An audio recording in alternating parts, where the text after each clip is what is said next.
এটি ছিল সুস্পষ্ট গণহত্যা, যাদের মাথায় উঠে যে কোনো মূল্যে গদি আমার টিকিয়ে রাখতে হবে, মানুষ যা মারা যাক কোনো অসুবিধা নেই। এই জন্য আপনারা সাক্ষী, শুধু স্থলভাগেই এই গুলি চালানো হয়নি, আকাশ থেকেও গুলি চালিয়ে মানুষকে হত্যা করা হয়েছে। এগুলা ছিল দুঃখজনক।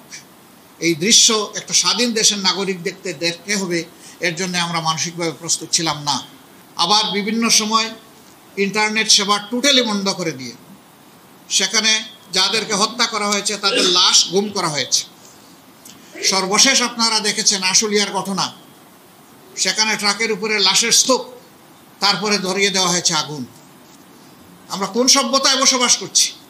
এই সমস্ত গণহত্যা যারাই সংগঠিত করেছে তাদেরকে অবশ্যই আমরা সরকারের কাছে দাবি জানাবো, অবশ্যই তাদেরকে বিচারের এবং আইনের আওতায় আনতেই হবে।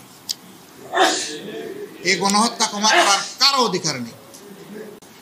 দল হিসাবে 15.5 বছর আমাদের সাথে যে বৈরিতা করা হয়েছে, আমাদের নিবন্ধন কেড়ে নেওয়া হয়েছে, অফিসগুলোতে তালা ঝুলানো হয়েছে, আমাদেরকে স্বস্তির সাথে চলতে দেওয়া হয়নি, দফায় দফায় আমাদেরকে নির্যাতন করা হয়েছে বিভিন্নভাবে, শেষ পর্যন্ত আমাদেরকে শেষ মুহূর্তে দিশাহারা সরকার নিষিদ্ধ ঘোষণা করে তারপরে তাদের কলিজা ঠান্ডা করেছে। আমরা বলেছি যে আমরা প্রতিশোধ নেব না। প্রতিশোধ না নেওয়ার মানে হচ্ছে আমরা আইন হাতে তুলে নেব না, কিন্তু সুনির্দিষ্ট অপরাধ যিনি করেছেন তার বিরুদ্ধে মামলাও হবে এবং তাকে সে মামলায় শাস্তিও পেতে হবে। গণহত্যার বিচার করতে হবে, আবার 15.5 বছর ধরে যে সমস্ত অপরাধ করা হয়েছে সেইটারও বিচার করতে হবে।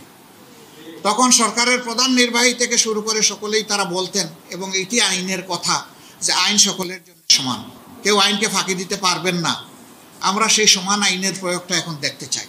তবে এটা ঠিক, এই আইনের আশ্রয় নেওয়ার নামে একজন নিরপরাধ মানুষও যাতে হ্যারাসমেন্টের শিকার না হয় সেটাও আমাদেরকে খেয়াল রাখতে হবে।